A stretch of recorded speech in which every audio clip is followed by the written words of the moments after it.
Hi, it's time for lesson 35.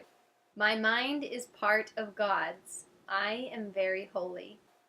Today's idea does not describe the way you see yourself now. It does, however, describe what vision will show you. It is difficult for anyone who thinks he is in this world to believe this of himself. Yet the reason he thinks he is in this world is because he does not believe it. Yeah. You will believe that you are part of where you think you are. That is because you surround yourself with the environment you want, and you want it to protect the image of yourself that you have made. The image is part of this environment. What you see while you believe you are in it is seen through the eyes of the image. This is not vision. Images cannot see. The idea for today presents a very different view of yourself. By establishing your source, capital S source, it establishes your identity, capital I identity, and it describes you as you must really be in truth. We will use a somewhat different kind of application for today's idea because the emphasis for today is on the perceiver rather than on what he perceives. For each of the 3 5-minute practice periods today, begin by repeating today's idea to yourself, and then close your eyes and search your mind for the various kinds of descriptive terms in which you see yourself. Include all the ego-based attributes which you ascribe to yourself, positive or negative, desirable or undesirable, grandiose or debased. All of them are equally unreal because you do not look upon yourself through the eyes of holiness. In the earlier part of the mind-searching period, you will probably emphasize what you consider to be the more negative aspects of your perception of yourself. Toward the latter part of the exercise period, however, more self-inflating descriptive terms may well cross your mind. Try to recognize that the direction of your fantasies about yourself does not matter. Illusions have no direction in reality. They are merely not true. A suitable, unselected list for applying the idea for today might be as follows. I see myself as imposed upon. I see myself as depressed. I see myself as failing. I see myself as endangered. I see myself as helpless. I see myself as victorious. I see myself as losing out. I see myself as charitable. I see myself as virtuous. You should not think of these terms in an abstract way. They will occur to you as various situations, personalities, and events in which you figure cross your mind.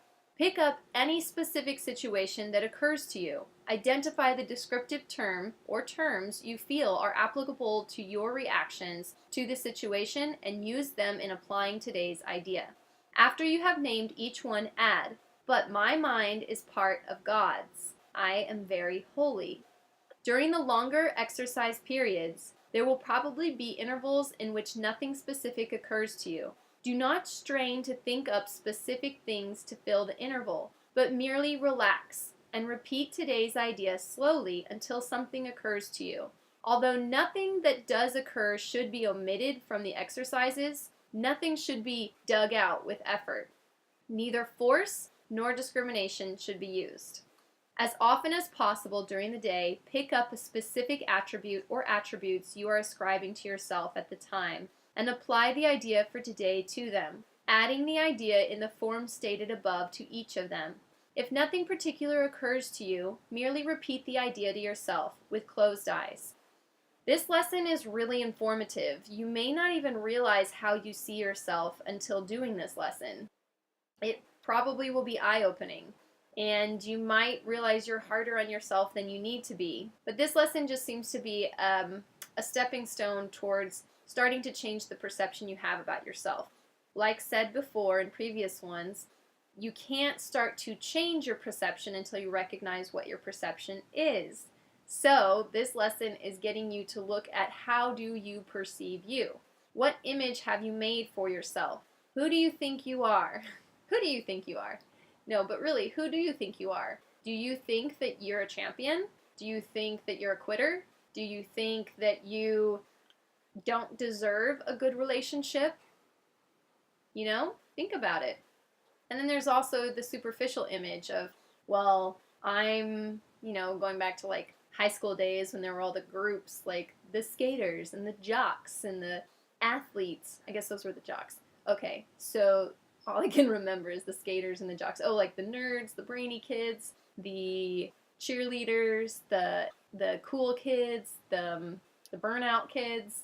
There were all these different groups, and it was interesting because you really could see who was in what group, even when they weren't in that group, based on the way they dressed, they did their makeup or their hair, the way they carried themselves, the way they spoke. It was like we all wanted to be so unique, but we also wanted to have somewhere we fit in. Interesting. Well, anyway, so back to the lesson. Take this as an opportunity to figure out how it is you see yourself. Don't beat yourself up if you see yourself negatively, but just acknowledge. Acknowledge the way you see yourself, because the course is going to take us to the next step, and it'll do that in the right time, at the right pace, in the right way. You just got to trust it. Okay, I'll see you tomorrow for the next lesson. Bye.